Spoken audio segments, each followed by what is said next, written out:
Hey tubers, this is a continuation of the 2012 Dodge Durango with the misfire. I cleared the codes and I'm gonna start it now, and we're gonna see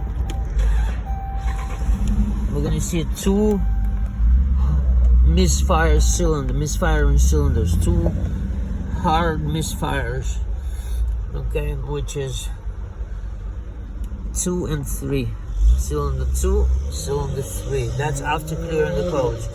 The code will set up eventually for a misfire, but it doesn't say which cylinder. So I went under the hood and I checked the compression, and what do you know? Cylinder 2 compression 0. Okay, I stopped right there.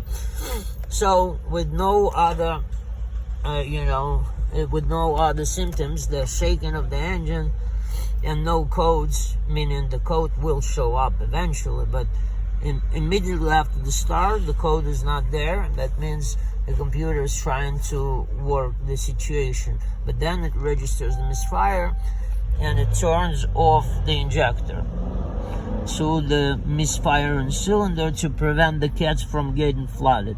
So this is what we're seeing. We're seeing two cylinders misfiring right off the bat.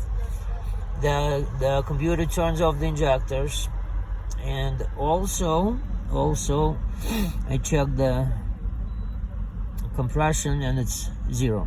All right, probably the lifters. I also see traces of antifreeze on the spark plug from number 2.